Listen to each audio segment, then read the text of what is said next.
नमस्कार दोस्तों, मैं जितेंद्र धनखड़ आप सभी का स्वागत करता हूं अपने ऑनलाइन ट्रेडिंग इंस्टीट्यूट में। आज हम लोग बात करने जा रहे हैं हॉट वर्क की, हॉट वर्क सेफ्टी के बारे में कि हॉट वर्क सेफ्टी में हम लोग किस तरीके से काम करते हैं और कौन-कौन से तरीके के इसमें काम किए जाते हैं। आपको पता है जो भी कोई ऐसा काम जिसमें स्पार्क जनरेट हो सकता है या जिसमें आग लग सकती है, जिसमें आदमी का शरीर के साथ कोई इंजरी हो सकती है, वो सारे के सारे हॉट वर्क के अंदर आते हैं। जब भी कभी हम लोग हॉट वर्क में काम करने जाते हैं तो हमारे वर्क परमिट की बहुत बड़ी इंपॉर्टेंस रहती है। हमको कभी भी हमने काम शुरू करना है तो हमारा वर्क परमिट सिस्टम लेके ही काम करना है। दोस्तों हॉट वर्क काम एक इस तरीके का काम है जो आपको एक तरीके से कह सकते हैं कि अंधेरे में आप काम कर रहे हैं। आपकी आंखों के ऊपर एक हेलमेट है जिसके अंदर से आपको सिर्फ और सिर्फ टॉर्च दिखाई देगी या सिर्फ और सिर्फ आपको स्पार्क दिखाई देगा, आपको आर्क दिखाई देगा। उस आर्क के अलावा आपको कुछ भी नहीं दिखाई देता है।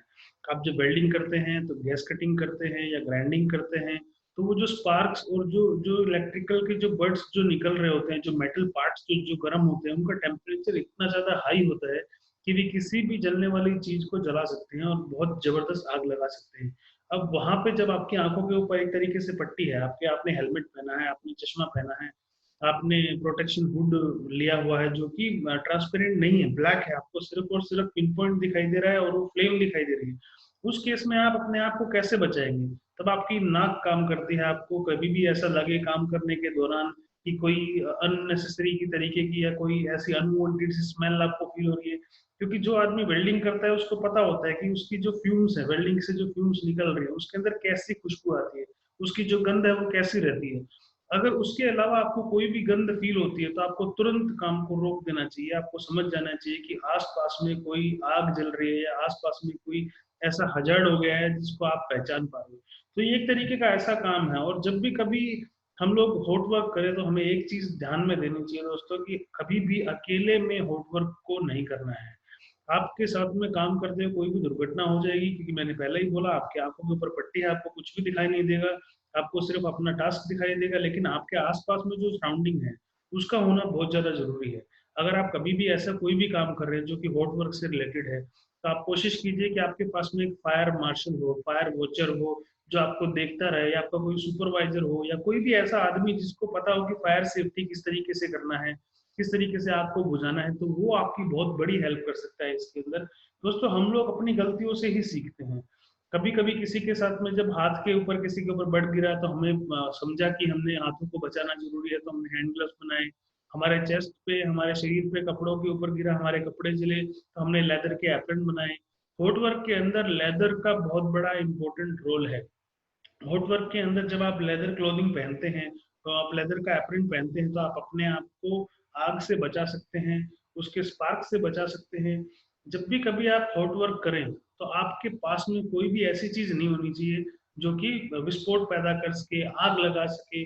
कुछ भाई ऐसे होते हैं जो जो वेल्डर जो होते हैं या जो गैस कटर होते हैं, वो लोग अपनी सिगरेट, अपनी माचिस, अपना लाइटर अपनी जेब में रखते हैं। आपको पता है दोस्तों, अगर एक लाइटर के ऊपर कोई फ्लेम जनरेट हो रही है या उसको लगातार हीट मिल रही है तो वो ऑटोमेटिकली ब्लास्ट हो सकता है।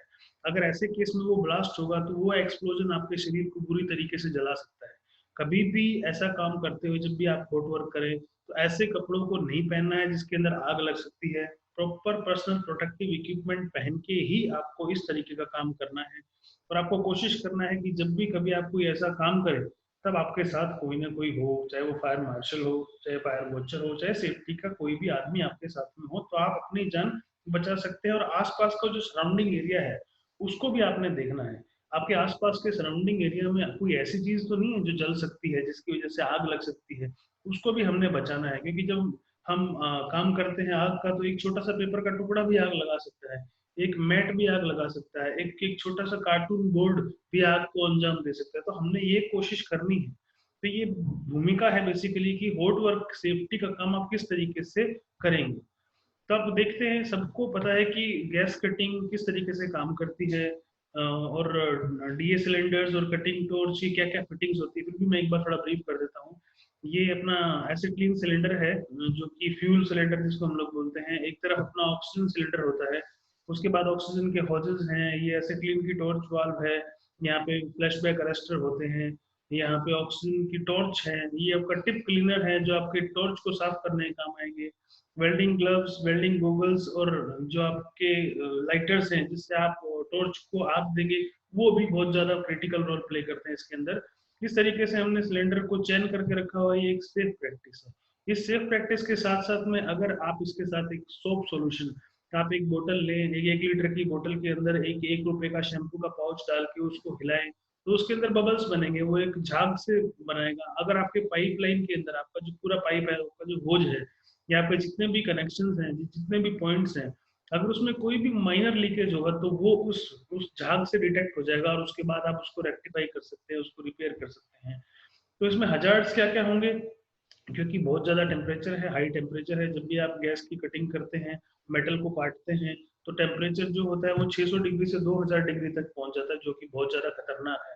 उसमें आपके साथ आग लग सकती है, आपके शरीर को कोई हानि हो सकती है, आपका शरीर का कोई अंग जल सकता है, आपके कपड़े जल सकते हैं। तो डायरेक्टली और इनडायरेक्टली हम लोग फ्यूम्स के साथ काम करते हैं, हम लोग ऐसी मेटल के साथ काम करते हैं, ऐसे धुएं के साथ काम करते हैं, जिसकी वजह से हमारे को हेल्थ हजार्ड भी हो सकते हैं, हमारे को सूंघने में दिक्कत हो सकती है, हमारे लंग्स काम करना बंद कर सकते हैं। उसके बाद थर्मल रेडिएशन है, क्योंकि आप लगातार आर्क में काम कर रहे हो, लगातार आप फ्लेम के साथ में काम कर रहे हो, तो एक तरीके का आपके ऊपर सनबर्न हो जाता है, आपका स्किन जो है पूरा का पूरा जल सकता है। ऑक्सीजन ऑक्सीजन की इनसफिशियंसी हो सकती है आपके पास में। कभी भी ऐसे स्पेस में काम करें जो कि कन्फाइंड है, जहाँ पे आपको खड़े होने के लिए कोई अच्छी जगह नहीं है, या आपके पास वेंटिलेशन प्रॉपर कंडीशन में नहीं है, तो वहां पे आपके पास में सूंघने के लिए आपको प्रॉपर ऑक्सीजन नहीं होगी, तो आप सांस ही नहीं ले पाएंगे, तो आप काम कैसे करेंगे। उसके बाद हमारे साथ इलेक्ट्रिकल शॉक हो सकते हैं, क्योंकि जब हम हॉट वर्क करते हैं तो हम ग्राइंडर का यूज करते हैं, हम लोग वेल्डिंग वेल्डिंग मशीन का यूज करते हैं। वेल्डिंग मशीन और ग्राइंडर जो है वो इलेक्ट्रिकल से ऑपरेट होते हैं, तो वहां पे हमें इलेक्ट्रिकल शॉक भी लग सकता है। और जब भी आप कभी ऐसे सिलेंडर के साथ में काम करते हैं, तो ऑक्सीजन, तो अपना जो डीए गैस है, ड्राई एसिटिक गैस है, या एलपीजी गैस है जिससे आप कटिंग करते हैं, अगर वो एक प्रॉपर मात्रा में अगर एनवायरनमेंट के अंदर पैदा हो जाए और उसको कोई अनवांटेड स्पार्क अगर जनरेट हो जाए, कहीं से उसको मिल जाए, तो एक बहुत बड़ा धमाका हो सकता है, एक एक्सप्लोजन हो सकता है। तो ये कुछ हजार्ड्स थे। अब गैस के करेक्टरिस्टिक्स की बात करते हैं कि किस तरीके से गैस के करेक्टरिस्टिक्स काम करते हैं। जैसे ऑक्सीजन है, ऑक्सीजन में कोई स्मेल नहीं होती है, आपको पहचान में नहीं आएगी, उसकी जो खुशबू है उससे आप नहीं पहचान सकोगे कि ऑक्सीजन है। ऑक्सीजन नॉन इनफ्लेमेबल है, जलने वाली नहीं है लेकिन जलाने वाली है, ये प्रमोट करती है कंबस्टन को, आग लगाने की क्रिया को तेज कर देती है। जहां पे भी कभी अगर ऑक्सीजन नहीं होगा तो आपकी आग लगेगी ही नहीं। उसके बाद एसिटिलीन क्या करती है, एसिटिलीन हाईली फ्लेमेबल गैसेस है, ये एयर के साथ मिलके एक एक्सप्लोजिव मिक्सचर बना सकती है, जिससे कि बहुत बड़ा धमाका हो सकता है। तो ये बहुत जरूरी है कि जहाँ पे भी आप काम कर रहे हैं, वहां पे सारे के सारे जॉइंट्स, स्पेशली जो गैस आपके सिलेंडर्स के ऊपर से जो पॉइंट निकल रहे हैं, वो सारे के सारे प्रॉपर तरीके से टाइट हो, कोई भी ऐसा पॉइंट अनसेफ ना हो, कहीं पे भी लीकेज ना हो।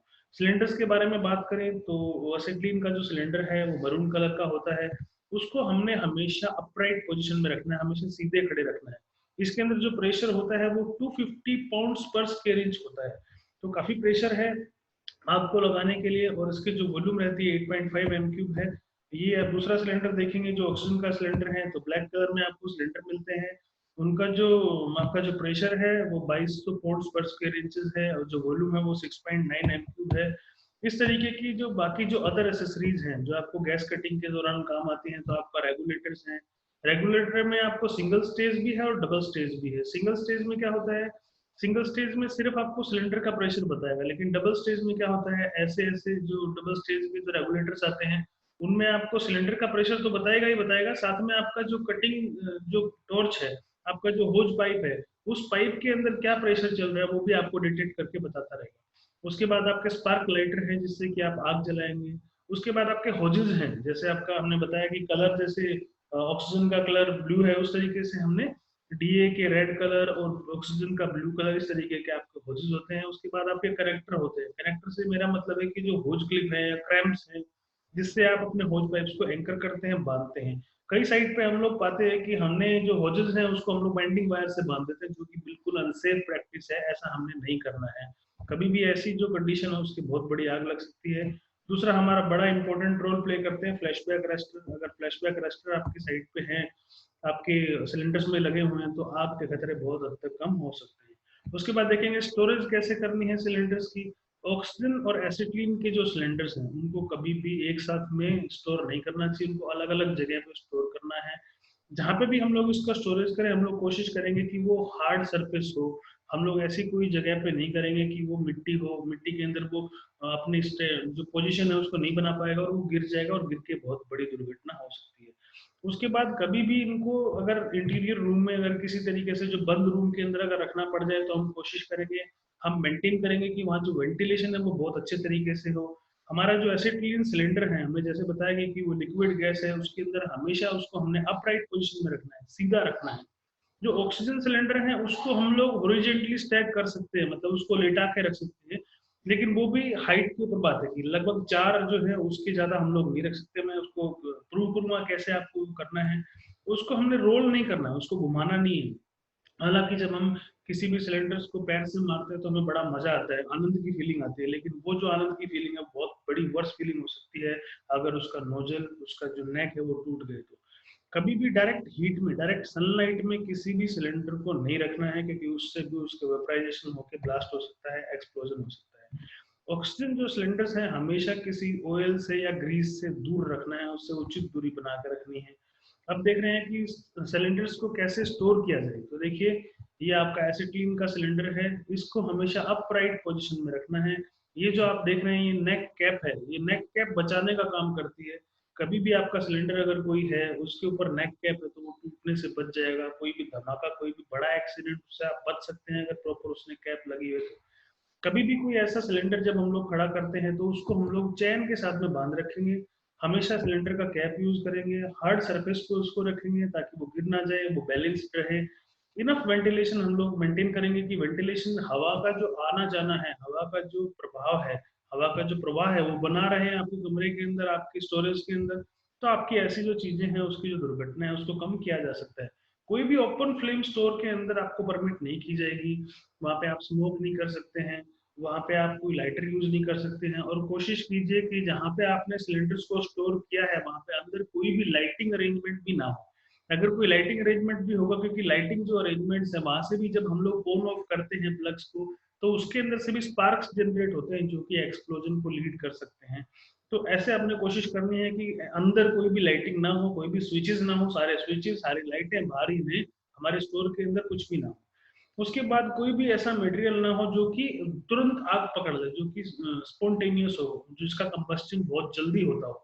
जैसे हम लोग पेट्रोल की बात करते हैं, पेट्रोल को अगर हल्का सा स्पार्क दिखाते हैं या एलपीजी गैस को हल्का सा स्पार्क दिखाते हैं तो वो तुरंत आग पकड़ लेती है।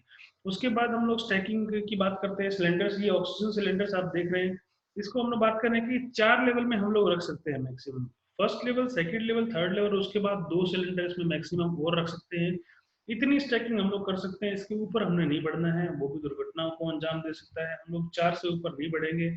हम लोग अगर इस तरीके से सिलेंडर रख रहे हैं तो उसको चारों तरफ से हमने चौक कर देना है, सिक्योर कर देना है। यहाँ पे एक वर्टिकल खड़ा कर दिया जाए, इधर एक वर्टिकल लगा दिया जाए, इधर एक वर्टिकल लगा दिया जाए, चारों तरफ से वर्टिकल से लगा के उसको इस तरफ से सिक्योर कर देना है कि वो किसी भी तरीके से गिरे ना। क्योंकि आप लोग जब उठाने जाएंगे, हम बीच वाला पहले उठाएंगे या साइड वाला पहले उठाएंगे तो दूसरे जो है वो टोपल हो सकते हैं। इसलिए हमने कोशिश करनी है कि इसको प्रॉपर एंकर करके चोक कर देंगे तो हमारा जो स्टैकिंग है बिल्कुल सेफ हो जाएगा।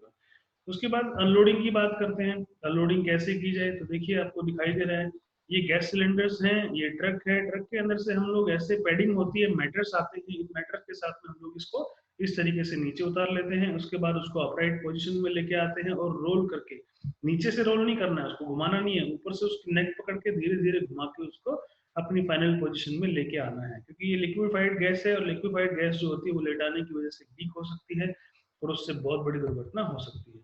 उसके बाद में लिफ्टिंग कैसे करेंगे, क्रेन से। तो ये क्रेन का हम लोग दिखा रहे हैं कि अगर क्रेन से करेंगे तो हम लोग क्रेडल का प्रयोग करेंगे, हम लोग 4 लेग का हिच लगाएंगे, उसके बाद डी शेकल्स यूज करेंगे और उसको इजीली उठा के जहां भी हमें प्लेस करना है उस तरफ में प्लेस कर देंगे। ट्रॉली का यूज कैसे करना है, तो जिस तरीके से ट्रॉली आप देख रहे हैं अपराइट पोजीशन में जब आप काम करेंगे, जब आपको वर्किंग पोजीशन में जब आपको रखना है तो सीधा खड़े करके रखना है। और जब उसको मूव करना है, सिलेंडर को अगर इधर उधर लेके जाना है तो आप उसको हल्का टिल्ट करके भी इधर उधर लेके जा सकते हैं। तो शिफ्टिंग ऑफ सिलेंडर समझ गए कैसे साइड के ऊपर काम करना है, मैनुअल किस तरीके से कैरी करेंगे और वर्किंग कंडीशन में कैसा रहेगा ट्रॉली का सिस्टम। उसके बाद ऑपरेशन मेथड कैसे हैं, जब भी हमारे हम बात करते हैं, बार बार मैं इस चीज को बोल रहा हूँ कि हमारे जो सिलेंडर्स हैं उसको अपराइट पोजीशन में रखेंगे और उसको ऐसी जो जहाँ पे कोई हीट जनरेट हो सकती है या कोई गर्म टेम्परेचर हो सकता है उससे दूर रखेंगे। हमारा जो डीए सिलेंडर्स है उसको हम लोग सिलेंडर की के साथ खोलेंगे, और उसको जब खोलेंगे तो ये इंश्योर करेंगे कि एकदम से पूरा का पूरा प्रेशर ना दिया जाए। उसको हल्का हल्का खोलेंगे ताकि जो प्रेशर है, प्रेशर गेज है, आपका जो पाइप है, आपका जो होज है, उसके अंदर एकदम से प्रेशर आके वो फट ना जाए, आपका जो नोजल है वो छटक करके दूर ना चला जाए, टूट ना जाए। इन सब तरीकों से अगर धीरे धीरे हम खोलेंगे तो उसको हम लोग इजीली कंट्रोल कर सकते हैं। आपका जो रेगुलेटर आप यूज करोगे उसको खोलने के लिए की खोल दिया, उसके बाद रेगुलेटर को भी धीमे धीमे खोलना है ताकि वो एकदम से ज्यादा प्रेशराइज ना कर दे। पहले हम लोग डीए का या फ्यूल जो हमारा पाइप है उसको खोलेंगे, उसके बाद हम लोग ऑक्सीजन का जो पाइप है, ऑक्सीजन का जो नोजल है उसको खोलेंगे। ऑपरेशनल हजार्ड क्या है इसके? बैकफायर हो सकता है। बैकफायर क्या होता है कि आपका जो पाइप है उसके अंदर से एकदम से आग निकलती है, वो आपकी बॉडी, आपकी गर्दन, आपके शरीर के ऊपर लग जाती है और वो हमेशा जलती रहती है। ये बैकफायर जो है, बैकफायर के केस में आग हमेशा लगेगी और लग के जलती रहेगी जब तक कि आप गैस की सप्लाई बंद नहीं कर दोगे सिलेंडर के साथ में। दूसरा होता है फ्लैशबैक। फ्लैशबैक भी सेम तरीके का इंसिडेंट है, उसमें भी बॉडी पार्ट्स को नुकसान हो सकता है, लेकिन फ्लैशबैक एक एक्सप्लोजन की तरह होता है। एक आपको धमाका सा फील होगा जैसे आप गैस पे खाना बनाते हो। गैस पे खाना बनाते हो, आपने गैस ऑन किया, गैस ऑन करने के बाद में हम लोगों ने काफी देर तक उसको लाइट नहीं किया, उसको लाइटर नहीं दिया या उसको मैच बॉक्स नहीं दिखाया, तो क्या होगा, जो आसपास के जो सराउंडिंग एरिया में जो गैस होगी, जब आप उसको लाइट देंगे या लाइटर से उसको जलाने की कोशिश करेंगे तो एक एक्सप्लोजन होगा, जो छोटा एक्सप्लोजन होगा आपको सामने दिखाई देगा। इस तरीके का जो एक्सप्लोजन है फ्लैशबैक के केस में, वो बड़ा एक्सप्लोजन हो सकता है। अगर फ्लैशबैक अरेस्टर ना लगाया जाए तो पूरा का पूरा पाइप, आपका जो होज है वो और आपका जो सिलेंडर है वो अंदर से फट सकता है, बड़ा एक्सप्लोजन लीड हो सकता है इसकी वजह से। रीजंस क्या हैं फ्लैशबैक के और फायर बैक के, किस क्या क्या रीजंस हैं? तो हमारा जो टॉर्च है, अगर वो टॉर्च किसी तरीके से ऑब्स्ट्रक्ट हो गया है, रुक गया है, जाम हो गया है, तो आपका एक्सीडेंट इस तरीके का हो सकता है। जितने भी रेगुलेटर्स हैं उनके अंदर इनकरेक्ट प्रेशर है, आपका जो प्रेशर है उसको आपने अच्छे से मैनेज नहीं किया है। आपका जो नोजल है, वो नोजल के ऊपर ज्यादा प्रेशर आप डाल रहे हो, आपका जो ऑब्जेक्ट है जहाँ पे आप कटिंग करने वाले हो उसके बहुत ज्यादा पास में आपने नोजल को कर दिया है, तो भी फ्लैशबैक हो सकता है। आपका जो ग्राउंड सरफेस है वहां पे आपने ज्यादा वो कर दिया, आपके जो एडिक्वेट जो गैस फ्लो है अगर वो नहीं हो रहा है तो भी दिक्कत हो सकती है। आपका जो प्रेशर है होज के अंदर और नोजल के अंदर बराबर रहना चाहिए, तभी आप इन सब चीजों से बच सकते हो। फायर और सिलेंडर, अगर किसी सिलेंडर के अंदर आग लग जाए तो हम क्या करते हैं, क्या कर सकते हैं? हमने कोशिश करनी है कि फायर को कंट्रोल करना है। अगर आपको फायर फाइटिंग आती है तो आप इसको कंट्रोल कर सकते हैं। अगर आपको नहीं आती है तो आप डायरेक्टली फायर डिपार्टमेंट को कॉल कीजिए और कोशिश कीजिए जब तक फायर डिपार्टमेंट आता है तब तक आप जो सिलेंडर है उसके बेस में आपने पानी मारना है। यहाँ पे हीट सरफेस होगा, यहाँ पे आग लगी होगी, यहाँ पे अगर पानी मारेंगे तो वो एक्सप्लोड कर सकता है वेपर्स ज्यादा बनाने की वजह से, क्योंकि वैसे ही गर्म रहेगा, भाप बनेगी तो यहाँ पे आग लग सकती है। तो हमने इसके बॉटम में पानी डालना है, ऊपर कभी पानी नहीं डालना है। तो ये हमने कोशिश करनी है, जब भी कभी गर्म सिलेंडर हो तो उसके ऊपर हम पानी नहीं डालेंगे। उसके बाद एक्सप्लोजन, एक्सप्लोजन कैसे होगा? आपके फायर जो सिलेंडर के अंदर आग लग गई, अगर हमने गर्म सरफेस पे पानी डाला तो एक्सप्लोजन हो सकता है। आपका जो सिलेंडर है अगर वो डायरेक्ट हीट में एक्सपोज हो रहा है, धूप के अंदर रखा हुआ है, कोई भी एलपीजी का सिलेंडर या आपका ड्राई एसिटिलीन का सिलेंडर, अगर वो धूप में रखा हुआ तो एक्सेसिव हीट के कारण एक्सप्लोजन हो सकता है, धमाका हो सकता है। रफ हैंडलिंग से भी धमाके हो जाते हैं। आपने किसी सिलेंडर का कैप नहीं लगाया अच्छे से, उसका आप रोलिंग पोजीशन में लेके जा रहे हो और वो किसी ऐसे पार्ट के टकराता है जिससे हिट होने के बाद में उसका जो नेक है, क्योंकि जो नेक होता है वो मेटल का सरफेस है, नेक के ऊपर हम लोग पीतल का बॉडी रहता है जिसके अंदर खाली थ्रेड होती है, वो थ्रेड कभी भी फेल हो सकती है क्योंकि उसका प्रेशर बहुत ज्यादा होता है। और ऑक्सीजन सिलेंडर का प्रेशर तो हमने देखा था 2200 psi है। अगर इस तरीके का जो प्रेशर है और आपने नोजल टूट गई, क्योंकि नोजल हमने बात की कि मेटल का है और पीतल का है, अगर वो टूटेगा तो उसके बाद में एक मिसाइल की तरह आपका सिलेंडर जाता है और अपने रास्ते में आने वाली हर एक चीज को खत्म कर देता है, बर्बाद कर देता है। इसको बचाने के लिए अपने आप को हम क्या क्या प्रोटेक्शन दे सकते हैं, पर्सनल प्रोटेक्शन जिस तरीके से हम काम करते हैं, जॉब स्पेसिफिक जितने भी आपके पीपीज हैं, आपके पर्सनल प्रोटेक्टिव इक्विपमेंट्स हैं, सेफ्टी गॉगल्स हैं, लेदर हैंड ग्लव्स हैं, एप्रन्स हैं, हमारी बॉडी को, हमारे शरीर के टेम्परेचर को बचाने के लिए हमारे सेफ्टी शूज हैं, इस तरीके से आप उसको बचा सकते हैं। तो ये था गैस कटिंग का। अब हम बात करेंगे हॉट वर्क के अंदर वेल्डिंग की। वेल्डिंग के अंदर किस किस तरीके की सेफ्टी बरती जाए, तो ये हमारा वेल्डिंग का इक्विपमेंट है, आप सब देख रहे हो। ये हमारा एक वेल्डिंग मशीन है, इसके अंदर से करंट की जो एडजस्टमेंट है वो एम्पियर्स के अंदर होती है। उसके बाद ये इलेक्ट्रोड केबल है, इलेक्ट्रोड केबल के अंदर हम लोग रोड लगा के उसको वेल्डिंग करते हैं। उसके बाद ये ग्राउंड क्लैंप है जिसकी वजह से इसमें चार्ज आता है और ये वेल्डिंग करता है। ये हमारे पीपीईज हैं, आपका शील्ड है, हेलमेट है, आपके सेफ्टी गॉगल्स हैं, चश्मा है, चिपिंग हैमर है जिससे आप वेल्डिंग के पार्ट्स को साफ करते हैं, आपका वायर ब्रश है, आपका हैंड ग्लव्स है। ये जैसे हमने पहले बात करी थी गैस कटिंग के केस में, वैसा ही सेम वेल्डिंग के केस में है। इसमें तो आप और भी ज्यादा अंधे हो जाते हैं। आपको हुड आपके चेहरे के ऊपर आ जाता है जिसमें आपको सिर्फ और सिर्फ फ्लेम दिखाई देगी, वो फ्लेम वो दिखाई देगी जो कि आपके टॉर्च के साथ में, आपकी वेल्डिंग रोड के साथ में आपके आ रही है। सिर्फ उसको छोड़ के आपको कुछ भी नहीं दिखाई देगा। तो इसमें और ज्यादा आग लगने के खतरे हैं। आपको ये काम शुरू करने से पहले आपके आसपास का जो सराउंडिंग है उसको पूरा चेक कर लेना है। वहां पे कोई पेपर का टुकड़ा, कोई कार्डबोर्ड, कोई गत्ता, कोई मैट, कोई कपड़ा, कुछ भी ऐसा फ्यूल ऑयल ग्रीस कुछ भी ऐसा नहीं होना चाहिए जो कि फ्लेमेबल हो, जिसके अंदर आग लग सके। जब भी कभी आप वेल्डिंग ऑपरेशन करें या कोई भी हॉट वर्क करें तो अपने आसपास का जो एरिया है, अपने सराउंडिंग्स को पूरा चेक कर लें। अगर कोई ऐसा पार्ट लगे, कोई ऐसी चीज लगे जिसके अंदर एक्सप्लोजन हो सकता है या आग लग सकती है, तो तुरंत काम को बंद कर दीजिए। तो वेल्डिंग के अंदर क्या क्या देखते हैं, सेफ्टी इन वेल्डिंग क्या क्या कर सकते हैं। हमारा जो बॉडी है, जो हमारा वेल्डिंग की जो बॉडी है वो हमेशा अर्थ रहनी चाहिए। हमारे जो टर्मिनल्स हैं, जो वेल्डिंग केबल्स हैं, उसके अंदर कोई भी जॉइंट नहीं होना चाहिए और वो प्रॉपर लग्स के साथ में हमने टाइट करके रखना चाहिए। क्योंकि जो लग्स होते हैं वो एल्यूमिनियम के होते हैं।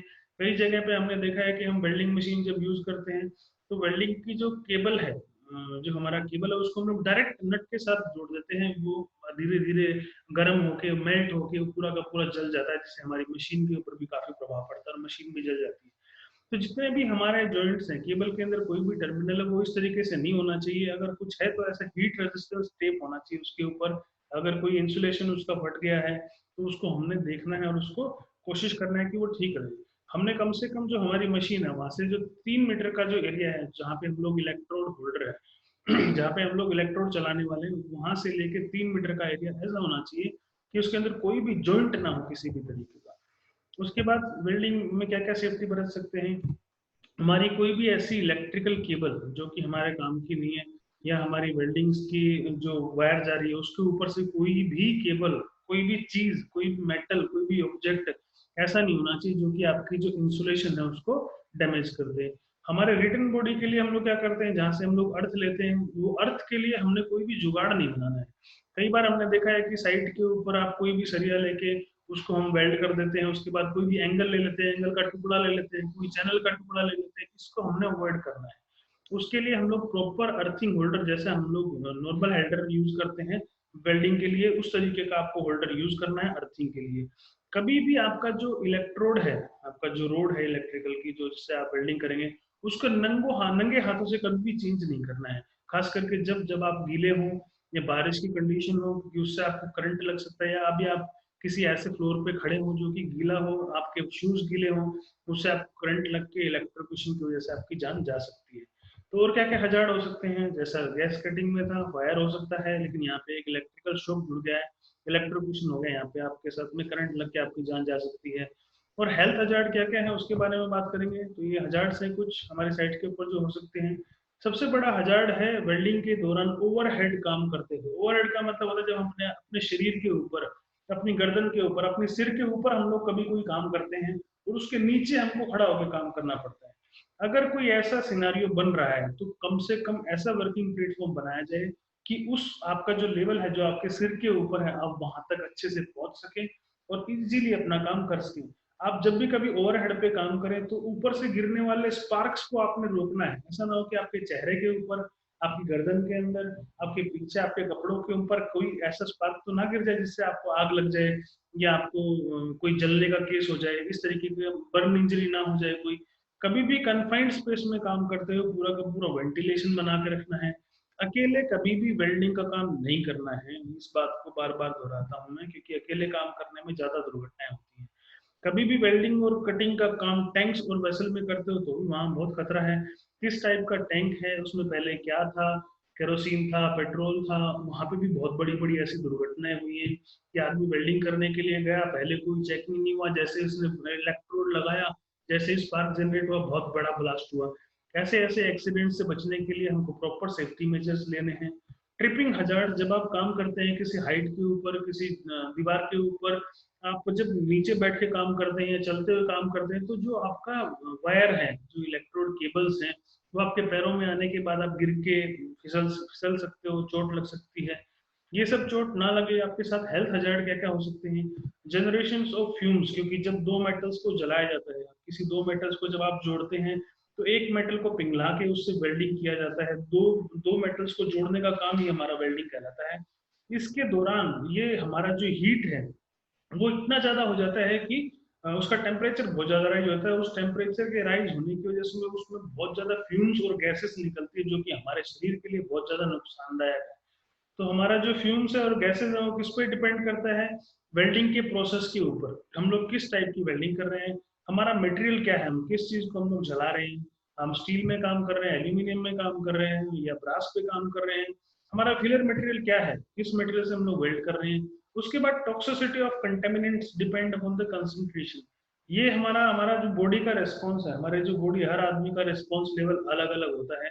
तो हमारा जो फिजिकल रिस्पॉन्स है हमारी बॉडी का, कि धूप में खड़े होने के बाद हम लोग कैसे कितनी देर तक ठीक खड़े रहेंगे, धुएं में खड़े होने के बाद कितनी देर तक ठीक रह सकते हैं। आपने सुना होगा कि काफी केसों में ऐसा हुआ था कि सर्दियों के केस में जब दो आदमी एक कमरे के अंदर सो जाते हैं और अंगीठी जला लेते हैं, तो वहां पे धुएं की वजह से सुबह मरे हुए मिलते हैं। इस टाइप की दुर्घटनाएं बहुत सारी हुई हैं। वो दुर्घटनाएं क्यों होती है? क्योंकि धुएं के अंदर कार्बन मोनोऑक्साइड होती है, जो हमारे शरीर के अंदर ऑक्सीजन से 10 टाइम फास्टर काम करती है। और हमारा जो ऑक्सीजन हमारा ब्लड को सप्लाई देता है, हमारा ब्लड की सप्लाई हमारे हार्ट तक पहुंचती है, उसके प्रोसेस को वो रोक देती है, जिसके वजह से हमारी मौत हो जाती है। तो हमारे को फिजिकल हेल्थ हजार्ड इस तरीके के हो सकते हैं। उनसे बचने के लिए हम क्या क्या कर सकते हैं? अगर हमारे साथ हेल्थ हजार्ड हो रहे हैं तो वो शॉर्ट टर्म के किस किस तरीके के हमारे साथ हेल्थ हजार्ड हो सकते हैं, वो है आपका गला सूख सकता है, आपको खांसी आ सकती है, आपको चेस्ट के अंदर स्टिफनेस फील हो सकती है, आपको लगेगा सब भारी भारी सी, आपको सांस लेने में परेशानी हो सकती है, आपके गले में जलन हो सकती है, आपको सांस लेने में दिक्कत हो सकती है। और कई बार तो सांस लिया भी नहीं जाता, तो हम लोग नाक से सांस ना लेके मुंह से सांस लेने की कोशिश करते हैं। तो वो सब कंडीशंस ऐसी हैं जो कि शॉर्ट टर्म इफेक्ट्स हैं। लॉन्ग टर्म इफेक्ट में आपका जो कार्डियो सिस्टम है वो पूरा का पूरा खत्म हो सकता है। आपका जो सांस लेने की जो पावर है, आपके जो लंग्स है वो श्रिंक हो सकते हैं। बहुत सारी चीजें ऐसे हो सकती हैं। हमारे जो लंग्स है उनके अंदर फ्लूइड घुस जाता है, उनके अंदर पानी भर जाता है। वो पानी भरने की वजह से हमारे को सांस लेने में तकलीफ होती है, उसकी वजह से हमारी जान भी जा सकती है। तो ये जो छोटे छोटे ऐसे मेजर है जो हमें दिखते हैं कि बहुत छोटा सा है, धुएं से हमारे को क्या होगा, हम लोग डेली धुएं में बैठते हैं, हम लोग सिगरेट पीते हैं, हम लोग ये पीते हैं वो पीते हैं, लेकिन वो क्रिटिकल कंडीशन है। यहाँ पे जो आप डील कर रहे हो वो बहुत ज्यादा जहरीली गैसें हैं। आप मेटल्स को जला रहे हो जो कि बहुत ज्यादा शरीर के लिए क्रिटिकल है। कंट्रोल मेजर्स क्या क्या रहेंगे इसके अंदर? आपका जो एसेंशियल पीपीज है वो आपको पहनना है, जैसे सेफ्टी हेलमेट है, वेल्डिंग शील्ड्स है, सेफ्टी गॉगल्स है, लेदर हैंड ग्लव्स है, आपका एप्रन है जिससे आपको शरीर को आग ना लगे, आपके कपड़ों को आग ना लगे, लेग गार्ड्स हैं जिससे आपके पैर सुरक्षित रहे, आपके शूज सुरक्षित रहे।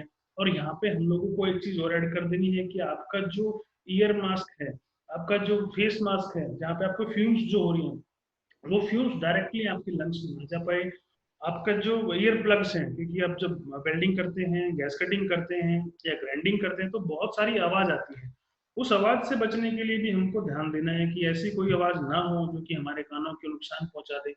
तो ये हमारे कुछ सेफ्टी डिवाइसेस हैं। हम लोग एक थोड़ा सा रिवीजन करेंगे कि किस तरीके से हम लोग अपने आप को दुर्घटनाओं से बचा सकते हैं गैस वेल्डिंग की और कटिंग के और ग्राइंडिंग के ऑपरेशन के दौरान। तो हमने बात किया था कि होजेस के कलर हैं। रेड कलर आपका फ्यूल गैसेस के लिए जाता है और ग्रीन कलर हमारा ऑक्सीजन के लिए जाता है। ये हमारा वेल्डिंग मशीन है।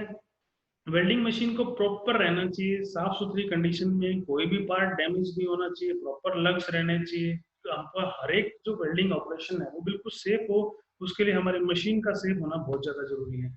एम्पियर की रेटिंग ठीक तरीके से हो। ये हमारे कुछ टूल्स हैं, जैसे आपका ये प्रेशर गेज है। प्रेशर गेज के साथ में ये दोनों एंड पे जो लगते हैं, ये देखिए सबका कलर कोडिंग अलग अलग है। आपको देखेंगे आप ग्रीन कलर और रेड कलर में आपको हॉजेस मिलते हैं। उसके बाद ये फ्लैश बैक अरेस्टर्स हैं, एनआरबीज हैं, सब कुछ ऐसे है। ये जो दो ये है आपका मल्टीपल जो गेजेस आते हैं, एक में आपका पाइप का प्रेशर देख सकते हो, एक में आप सिलेंडर का प्रेशर देख सकते हो। तो बहुत ऐसी ऐसी चीजें हैं जो कि आपका सेफ्टी मेजर में काम आती है। इस तरीके का आपका ये ट्रॉली सिस्टम है। ट्रॉली के अंदर मैंने जैसे आपको बताया कि एक 1 लीटर की बोतल के अंदर एक 1 रुपए का पाउच डाल के उसको हिला के आप जितनी भी क्रैक्स हैं इस पाइप के अंदर, इस जॉइंट के अंदर, छोटे छोटे ऐसे पॉइंट्स होते हैं यहाँ पे जो हमें पता भी नहीं लगता है कि कहाँ से कोई लीकेज है। उसका हमें तभी पता लगेगा जब हम कोई सोप सॉल्यूशन लेंगे, कोई झाग से भरा हुआ सॉल्यूशन लेंगे, तो वो छोटे से छोटी लीकेज को भी डिटेक्ट करके हमें बता देगा कि किस तरीके का कोई लीकेज तो नहीं है। सिलेंडर ट्रॉली को हमेशा अप एंड राइट पोजीशन में रखना है, सीधा रखना है। ये एक सेफ प्रैक्टिस है जहाँ पे एक आदमी काम कर रहा है और प्रॉपर फेस शील्ड यूज कर रहा है और ग्राइंडिंग ऑपरेशन कर रहा है। तो ये आपको ध्यान रखना है कि कंट्रोल मेजर्स पूरे के पूरे रहे। हम लोग जहाँ पे कोशिश की जाए वहाँ पे हॉट वर्क को ना करें। ये आपका अर्थिंग होल्डर है। अर्थिंग होल्डर और इलेक्ट्रोड होल्डर दोनों अलग अलग होने चाहिए और दोनों अच्छी कंडीशन में होना चाहिए। कोई भी कटा फटा नहीं होना चाहिए, कोई कट नहीं होना चाहिए और सुरक्षित होना चाहिए। ये आपके फ्लैशबैक अरेस्टर्स हैं और एनआरवीज हैं। हर एक का कलर कोड अलग अलग है। ऑक्सीजन के लिए आपका ब्लू कलर है, गैस के लिए आपका रेड कलर है, कहीं पे ग्रीन कलर मिलता है, कहीं पे रेड। तो ये आपका सारा का सारा कलर कोडेड है। आपको देखते ही पहचान जाएगी कि ये किस गैस के लिए है, ये फ्यूल गैस के लिए है कि ऑक्सीजन के लिए है। तो ये डिफरेंट टाइप्स के फ्लैशबैक अरेस्टर हैं जो कि हमारे जो रोजमर्रा की जो गैस वेल्डिंग और जो गैस कटिंग की जो ऑपरेशन होते हैं उसके अंदर काम आते हैं। ये हमारा गैस का होज प्रेशर है। ये हमारे को होज प्रेशर बता रहा है, बंद कंडीशन में 0 है। ये हमारे का टैंक प्रेशर बता रहा है। दोनों को दोनों ऐसे दिए जाते हैं। ये हमारा फ्लैशबैक अरेस्टर है और ये रेगुलेटर है। यहाँ से आप इसको कंट्रोल वाल्व को अपना जितना आपको स्पीड चाहिए उतना आप स्पीड ले सकते हो यहाँ से। ये आपके गेजेस हो गए। उसके बाद में ये आपका पूरा का पूरा सेट हो गया। ट्रॉली हो गई, छोटा सेट है। इसके तरीके की आपको कभी भी इस तरीके से रोल करके काम को नहीं करना है। जब भी आप कभी काम करेंगे तो आपका पूरा का पूरा पाइप फुल्ली ले होना चाहिए। पूरा का पूरा दूर तक जितना आप जाता है आप घुमा लीजिए उसको, लेकिन इस तरीके से रोल होके कभी भी आपको काम का ऑपरेशन नहीं स्टार्ट करना है। ये हम गुड कंडीशंस हैं कुछ इस तरीके से। ये हमारा कन्फाइंड स्पेस है। ये हमारा अनकन्फाइंड स्पेस है। ये बाहर आदमी काम कर रहा है और अंदर काम कर रहा है, दोनों के अंदर दिन रात का फर्क है। यहाँ पे देखिए 2 आदमी काम कर रहे हैं, एक साथ में फायर मार्शल खड़ा हुआ है, फायर वॉचर खड़ा हुआ है। या इसके अंडर डेक के नीचे भी कई सारे ऐसे काम होते हैं जहाँ पे आपको खड़े होने के लिए भी जगह नहीं मिलेगी। तो ये 3 कुछ पोजिशंस हैं जो अपने आप में एक क्रिटिकल हो जाती हैं। जहाँ पे अगर आप ऐसी जगह पे काम कर रहे हैं जहाँ पे आपको ऑक्सीजन नहीं मिल रही है, वहां पे आप एक्सटर्नल सोर्स से लेके आप ऑक्सीजन सप्लाई पहुंचा सकते हैं। अगर ऐसा भी कुछ नहीं है तो आप वहां से अल्टरनेट कोई टेबल फैन को लेके आप उसको यूज कर सकते हैं। कुछ भी आप ऐसा यूज करें जिससे आपको प्रॉपर कंडीशन में प्रॉपर मात्रा में ऑक्सीजन की सप्लाई मिले, तो आपका काम भी अच्छे तरीके से होगा और आपकी सेफ्टी भी रहेगी। अब बाहर वाला जो काम है हम लोग कोशिश करें कि जितने भी हम लोग वेल्डिंग ऑपरेशन करते हैं, गैस कटिंग ऑपरेशन करते हैं, वो सारे के सारे ओपन एयर में किए जाएं। जितने भी हमारे यार्ड होते हैं, मैकेनिकल यार्ड, वो सारे के सारे ओपन एयर्स में होते हैं ताकि कोई एक्सीडेंट ना हो, ताकि ऐसा गैस का कोई फ्यूम्स ना बने, कोई ऐसा एक्सप्लोजन ना हो। इसलिए हम लोग खुले में करते हैं। थोड़ा बहुत जो गैस का रिसा हो वो उड़ता रहे, दूर तक जाता रहे। अगर कन्फाइंड स्पेस में आप थोड़ा सा भी लापरवाही बरतेंगे तो बहुत बड़ी दुर्घटना हो सकती है। जब भी कभी आप हॉट वर्क करें तो आप अपने साथ में एक क्वेश्चन चिन्ह लगा दें कि यहाँ पे हॉट वर्क का काम चल रहा है, इस एरिया से दूर हो। जब भी कभी आपको हॉट वर्क काम करना है, आपको साथ में अपने आप काम शुरू करने से पहले वहां पे वर्क परमिट जरूर ले। वर्क परमिट का फायदा क्या होगा, आपका जो सेफ्टी सुपरवाइजर है या सेफ्टी मैनेजर है वो लोग चीजों को असेस करेंगे, आपको देख के बताएंगे कि यहाँ पे कोई ऐसा हजार्ड तो नहीं है जिसकी वजह से आग लग जाए। तो ये 3 चेक हो जाते हैं इसके अंदर। एक पूरा का पूरा चेकलिस्ट होती है वर्क परमिट के अंदर, जिसके ऊपर हर चीज का चेकलिस्ट बनाया होता है कि वर्क परमिट लिया है किसने, बनाया है किसने, इशू किया है, कब तक वैलिड है, 12 घंटे है, 8 घंटे का है, डिपेंड करता है कंपनी टू कंपनी। वहाँ पे कोई कंबस्टिबल चीजें तो नहीं है, वहाँ पे कोई फ्लेमेबल चीजें तो नहीं है, वहाँ पे फायर एक्सटिंग्विशर है, फायर मार्शल है। ये सारी की सारी चीजें चेक हो जाती है। उसके बाद आपका डबल सिक्योर हो जाता है कि हाँ आपका जो काम करने का एरिया है वो सिक्योर है। वहाँ पे कोई ऐसी गैस तो नहीं है कि आप काम शुरू करेंगे और वहाँ पे आग लग जाएगी तुरंत। इन सब चीजों से आपको एक वर्क परमिट जो है वो बचा सकता है। तो हम काम करेंगे जब भी, तो हमारे हॉट वर्क जोन के अंदर हम परमिट लेके काम करेंगे। ये अंदर से एक डायग्राम है फ्लैशबैक अरेस्टर का, किस तरीके से फ्लैशबैक अरेस्टर काम करता है। तो एक नॉन रिटन वाल्व जैसे हम लोग बोलते हैं एनसीआर, हमारा जो एनआरवी होता है नॉन रिटन वाल्व, इस तरीके से काम करता है ये भी। यहाँ पे इसका नॉन रिटन वाल्व है। ये इसका फ्लेम अरेस्टर है जो कि फ्लेम को कैच करेगा, और ये थर्मल कट ऑफ स्विच है। जैसे ही यहाँ से फ्लेम आगे जाएगी तो थर्मल कट ऑफ बॉल्व अपने आप को चौक कर देगी। तो हमारा जो आग है वो यहीं तक रहेगा, नोजल तक ही रहेगा, नोजल के अंदर तक नहीं जा पाएगा। हम लोग बोलते हैं कि जहाँ पे भी आप इलेक्ट्रिकल का काम कर रहे हैं, आप गैस कटिंग का काम कर रहे हैं, वहां पे आपको एनआरवी लगानी है, आपको फ्लैशबैक अरेस्टर लगाना है। फ्लैशबैक अरेस्टर आपके दोनों एंड पे होंगे, आपका टॉर्च एंड पे 2 होंगे और आपका सिलेंडर एंड पे 2 होंगे।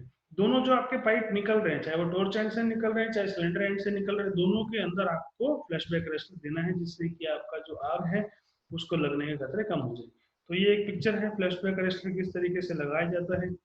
ये एक सेफ ऑपरेशन है, किस तरीके से आदमी काम कर रहा है। यहाँ वेल्डिंग का काम चल रहा है और साथ में एक फायर मार्शल आपका अवेलेबल है। किसी भी फायर की कंडीशन को, किसी भी फायर एक्सीडेंट को रोकने के लिए। तो ये गुड प्रैक्टिस है। आज के लिए मेरी तरफ से इतना ही। आशा करता हूँ आपको मेरी वीडियो पसंद आई होगी। अगर अच्छी लगे तो उसको लाइक कीजिए, शेयर कीजिए, सब्सक्राइब कीजिए। Thank you so much. जय हिंद, जय भारत।